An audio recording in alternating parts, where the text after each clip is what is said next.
This is the Lightning Arrow Voltaxic Raider build, and this is Richard presenting it.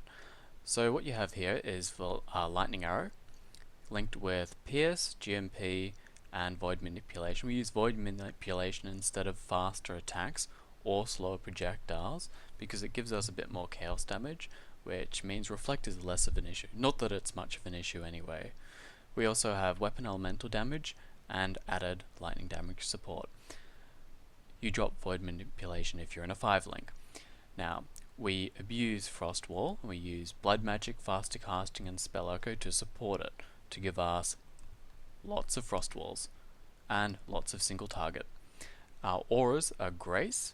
We leave quite a bit of mana unreserved, just in case we go droughts of mana leech. We have Blink Arrow, random gem. We also use 2 Vile Graces and Blood Rage. I don't like to use Blood Rage in higher maps because the small life regen that we have helps with small hits. We get hit very rarely.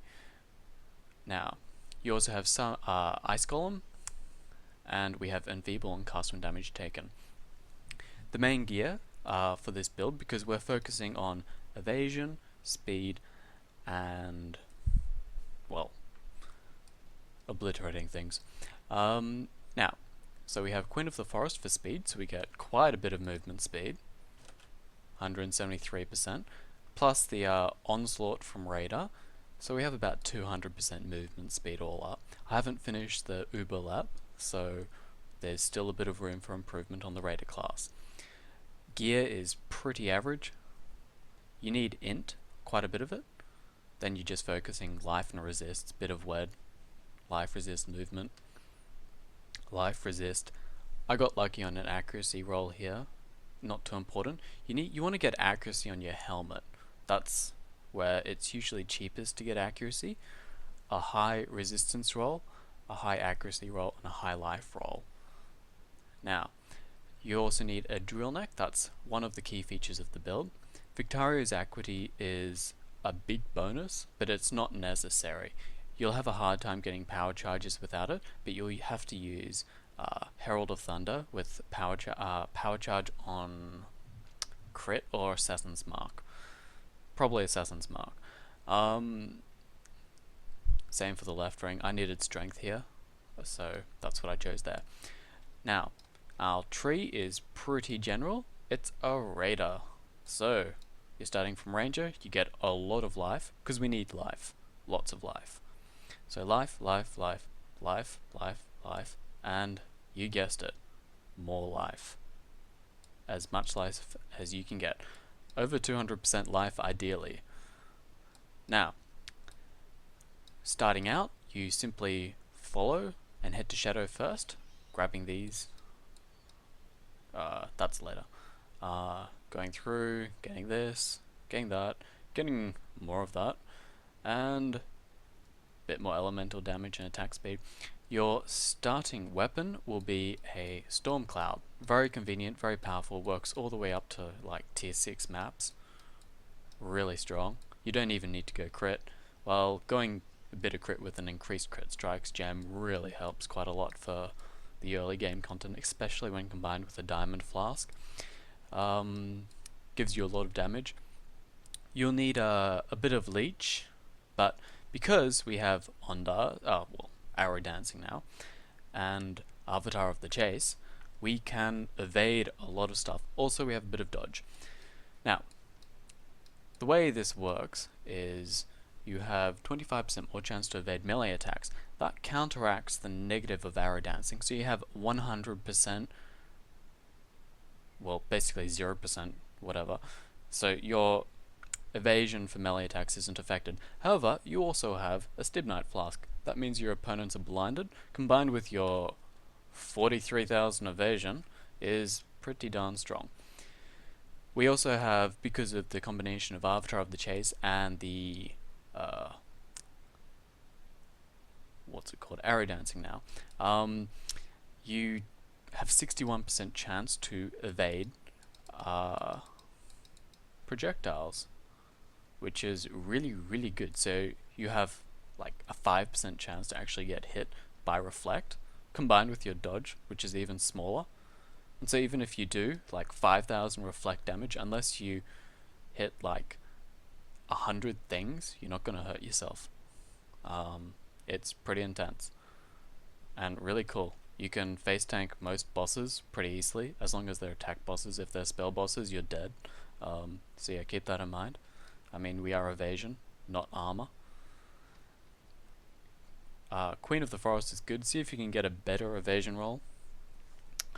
And that's pretty much it for the build.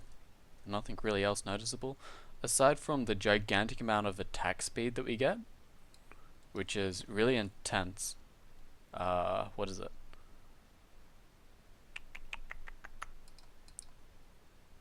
2.8 attacks per second. It goes up to about 3.8. So yeah, now a quick map to show you how it works.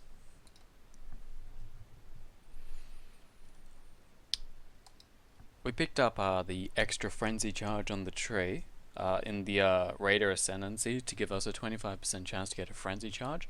That makes life a lot easier in general. So this is a really easy map, so we probably won't get hit at all, hopefully. Oh, Fizz Boss. Oh dear. Well, not Fizz Boss, but yeah. Blade Vortex.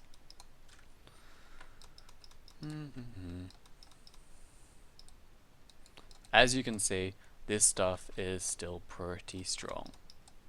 I mean, you're still doing a ton of damage. It's nothing like the, was it 80k I had before? Like, we're only at 30k or something, but it's still plenty strong. We're not even using Wrath or Herald of Thunder, but I like to have those. You don't actually need that much damage unless you're in a party. The focus of this build is movement speed, so naturally we're trying to clear fairly fast. So part of the reason for choosing Crematorium is it's such a rubbish map. It's got the worst layout ever, so you get lost, and I think that uses Whirling Blades would just cry in a map like this, generally. Well, I don't know about everyone else using Whirling Blades, but I do. So yeah. Anyway, the intent of this build is to run it in hardcore, using the 250 point race reward for Medallion Season to get a Victario's Equity rather easily, or buying someone else's so I don't have to spend mine in this one. You didn't hear that. Yep. So what have we got here? Elemental Reflect. Oh wow, we actually got hit by Elemental Reflect and I didn't notice it. Well, you did kind of notice it. We lost about 100 life, which was gigantic and extremely deadly, and we nearly died. So yep, very boring. More map clear, more map clear.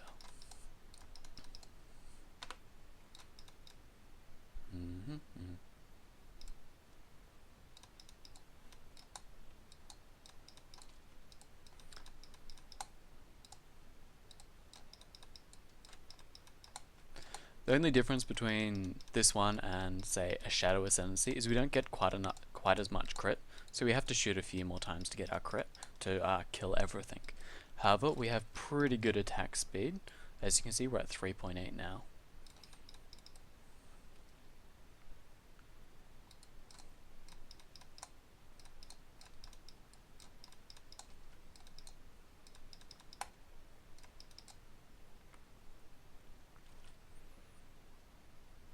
So, despite our Voltaxic nerf, it's still pretty strong. It's a lot stronger than a pure lightning bow, but it's not as strong as, say, a Windquisitor.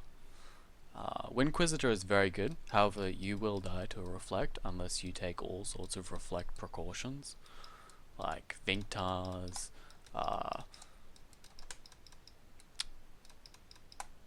Valpact, and more Leech.